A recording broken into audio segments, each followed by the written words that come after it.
Isn't that a wonderful song? I have loved that song since I was in seminary. It was featured on an album called Misa Gaia by the Paul Winter Consort. It was one of the featured songs, and so I've always loved that song. The earth is the Lord's. The earth is the Lord's. You know, quite often in my ministry, I've spoken with people, usually men often, who would rather say that they would rather spend time out in the woods hunting, or out on a lake or by a river fishing, or hiking up on a mountain rather than come to church. They would often confess to me that they felt closer to God out in nature.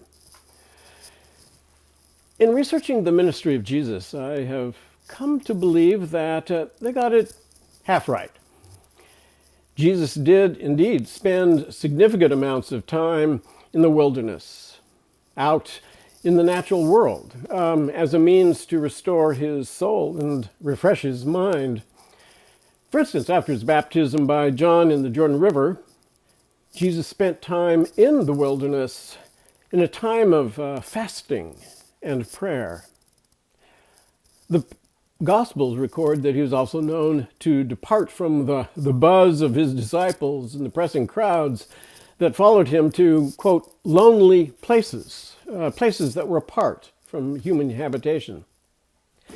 Spending time alone in the natural world was a way that Jesus used to reinvigorate himself after expending so much personal time and energy in service to others.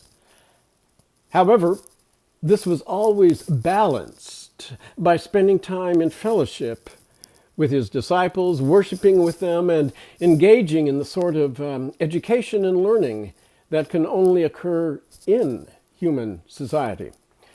So the key word here is balance. Jesus balanced the intensity of natural human interactions and daily human interactions with the solitude of communion with the natural world.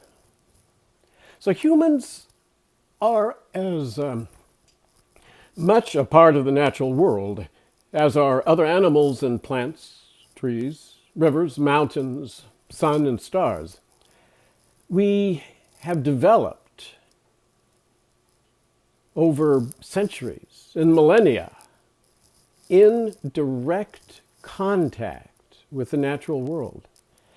And human psychological health is dependent upon continuous engagement with the rest of creation. However, human civilizations, particularly in the last 500 years, have increasingly become separated and even alienated from the natural world. By losing contact with nature, humans can forget the fact that they are also creatures. We have a creator, however you conceive of that creator. The human hubris of thinking that we are the authors of our own existence and the final arbiters of our actions arise out of this, you could call it a creaturely amnesia.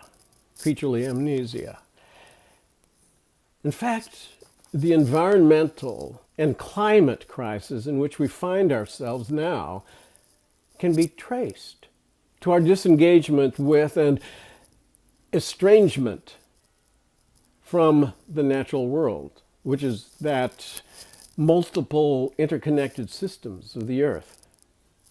And our estrangement is due in large part to the manner in which our industrialized societies have turned all the various elements and components of the earth's systems and their constituent beings into products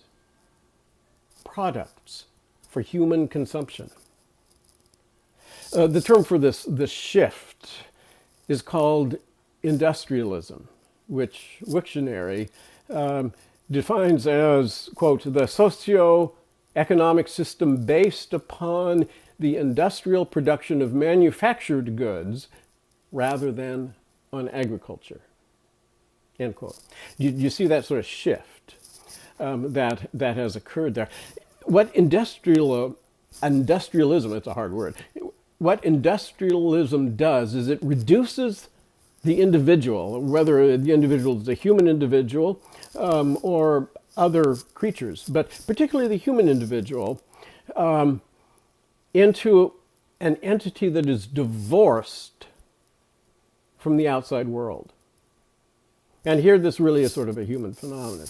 We are divorced from our connection to the natural world, our embeddedness in the natural world. And it actually reduces the world to a pile of raw materials to be consumed and manipulated by that autonomous, disconnected individual, who is actually, in the mindset of industrialism, is presumed to be above or the master of nature.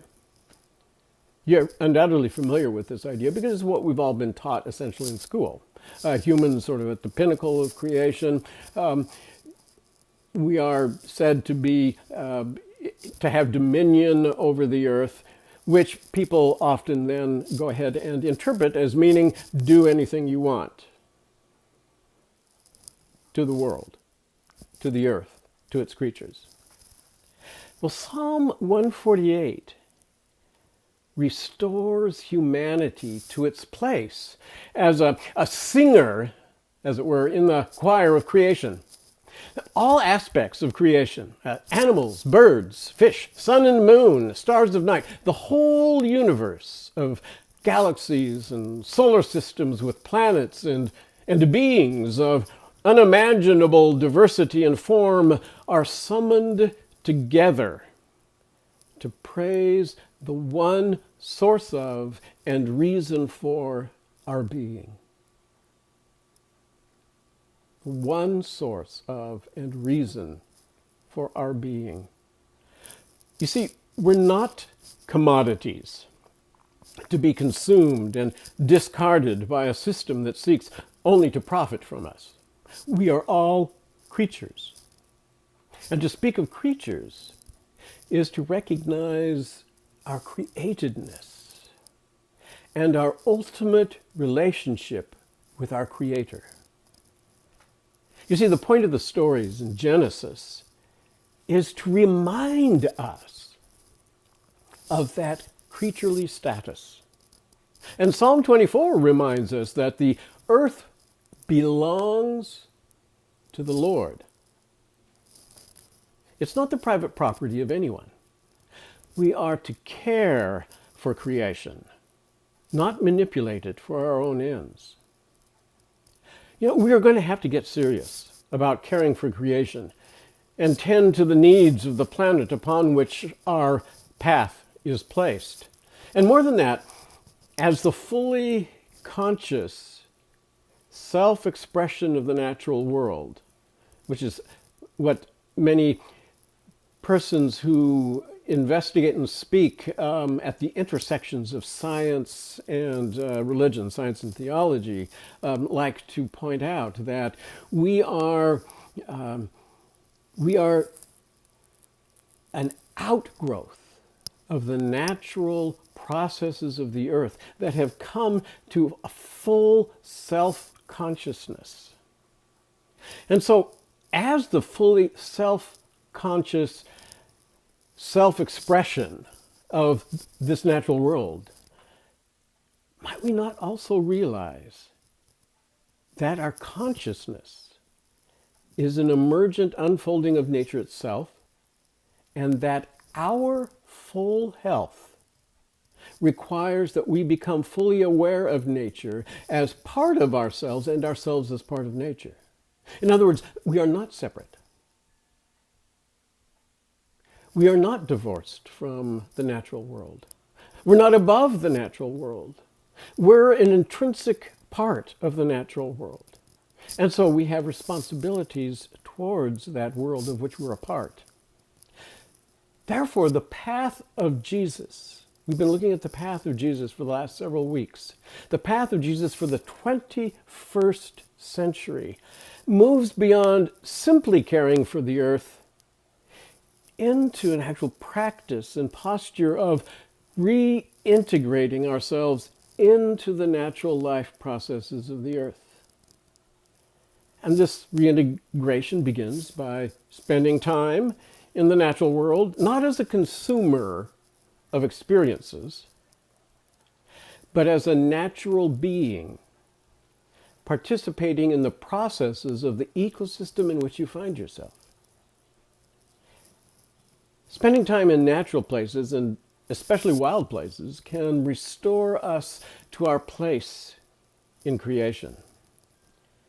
It works in concert with other devotional practices by expanding our vision and exercising our sense of awe and wonder.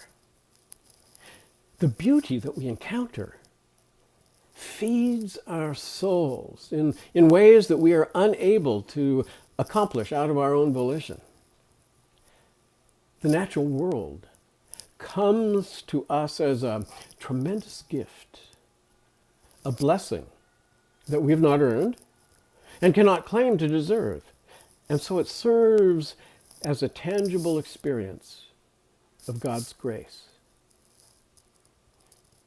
Anyone who has taken time apart to go hiking or camping or even just sitting in a park or a garden with no pressing agenda can understand the psychological and emotional benefits that time apart can provide.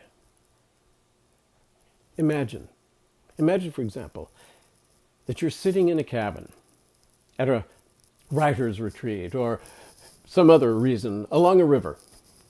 The steep canyon walls lift the horizon high above the water. Trees surround the cabin and embrace the river shores on either side. The unrelenting, unresting, as well as unhasting pace of the water as it tumbles and trips over the rocks outside the window calls you to a different pace of life. Along this river there is space to think and ponder, permission granted to wonder and consider, room simply to be and not have to prove yourself. You can drop your pretenses, set aside your feigned self-importance, and hang up for a time the demands placed upon you. The trees and rocks and river don't care if you are the CEO of a multinational company or a garbage collector. Here in this spot in nature, you can simply be.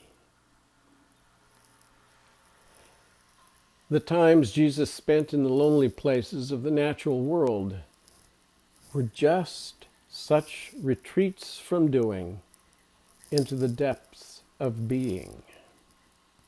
Such time apart serves to settle us back and center us down into the blessed giftedness of life.